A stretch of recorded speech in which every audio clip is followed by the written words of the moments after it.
Okay, so in open space technology, we start with the 4 principles. Whoever comes is the right people. Whatever happens is the only thing that could have. Whenever it starts is the right time. When it's over, it's over. This is a painting I did with a technique that I would like you to sit on it so we can have your body print. No. Yes, please. Merci. Why? It's made of plants. And this piece of fabric, that is the real painting, the real piece of art, is going to fade out with time, like life is, you know? This is what life is. I can put some ultraviolet sensitive polish on it, you know, but I'm not going to do it. And that's what happens all the time when you get into low tech or natural things. It always takes longer. This is what an artist mind bring to, you know, business or science, is starting from the experience. And an experience is by definition interdisciplinary. And so this project, it's called This is an NFT, and you should come to the exhibition tonight at UNRG office. So just so I understand, so it will change if we're blocking the sun? Yes, now this is going, like if you stay like 1 hour now, you're going to have a green square. I mean, yes, maybe this is salad, and the salad didn't come out as well as some spinach for you. The law of the 2 feet. If at any time during your time here you find yourself in any situation where you are neither learning nor contributing, use your 2 feet and go somewhere else.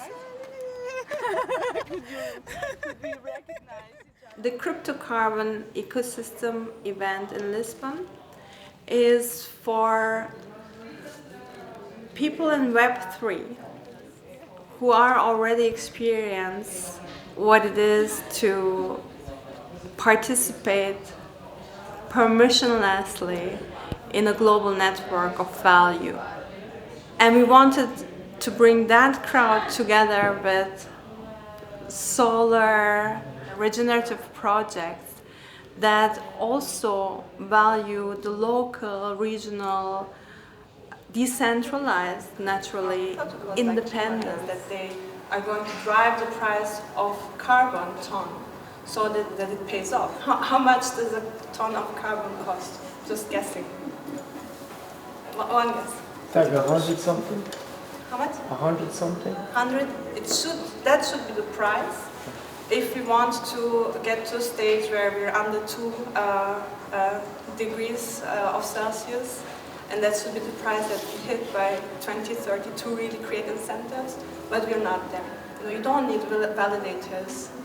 You don't need intermediaries. You can really use game theory, behavioral economics to actually get these networks into a place where there is transparency and liquidity and all of the crypto magic worlds that also need explaining, I know. So how do we use these technologies to create genuine, long-lasting, sustainable change? So if we really want Web3 to solve sustainability issues, then we genuinely need to get an interdisciplinary discussion between science, technology, economics, engineering.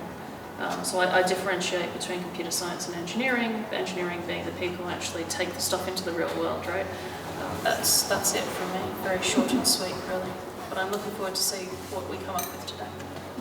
I've always been at the intersection of digital and climate. So I started doing that work because I knew the energy system is going to need people to shift their demand to absorb more renewable energy and operate on more renewable energy. The more it becomes a bigger share of our electricity systems means a completely different carbon market could be created. And I have right now a solution, but I'm not going to talk about exactly what that solution is, because I don't think I will create the solution. I think it's a community of projects that are going to create the solution and create the standards.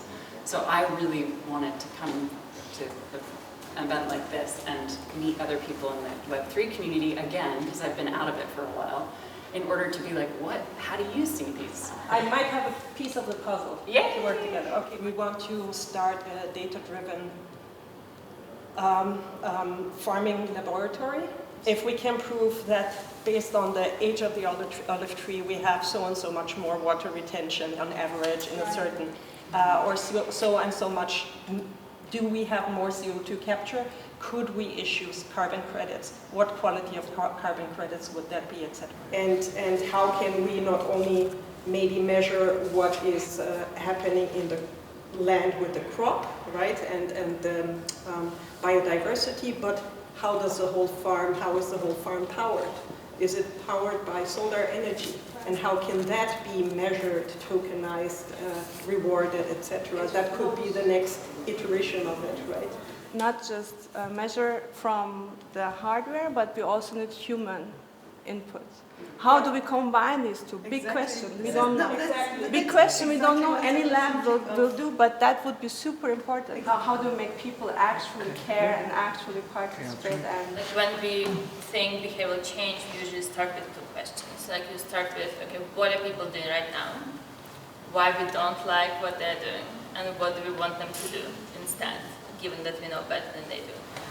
So now we identify as is, to be, and then we're trying to bridge the behavior through not manipulation, we call it nudging, subtle, right? And I think in this context, we want people to go bankless, and we want people to use crypto, and we want people to go green and sustainable, and we want people to go solar.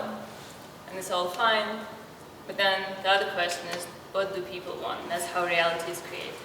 Desire creates reality. I can maybe bring an example of what we did in Vienna. How can we track how people are moving through the city? And once you accumulate 20 kilogram of CO2 emission reduction, you get a City of Vienna token. And there is a marketplace for companies and theaters and opera houses where you can then use this as a voucher to go to the opera for free, etc. To see whether they actually change their behavior or whether the people who already take the bike keep taking the bike, etc. We came to the same conclusion: the simpler it is, the more people participate.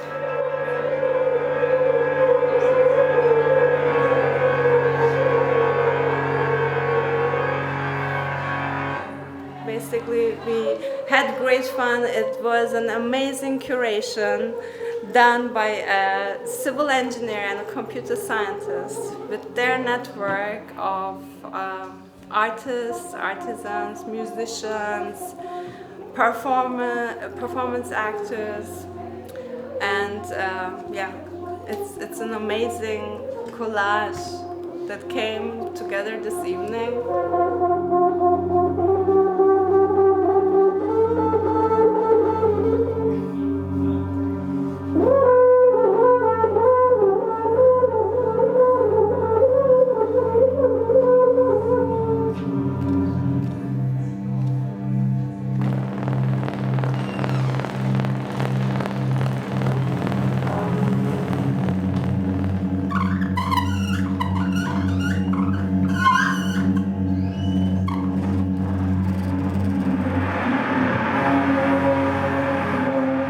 And the third part to this event, the cryptocarbon ecosystem, is that we need new imagination of how this technology-enabled regenerative future will come about through our participation and through our individual commitments. So, you know, we came together and we had this event where art thinking is part of the process, and people communicated through concrete use cases, through the deep knowledge of their backgrounds coming from behavioral science, but also from hands-on business like putting solar rooftops onto our streets.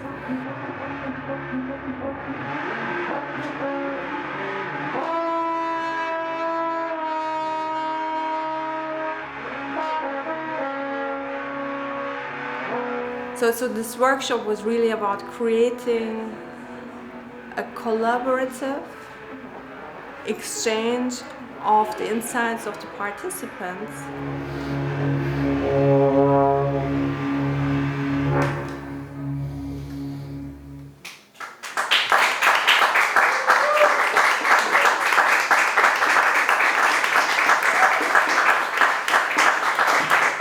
Tiago, Maria.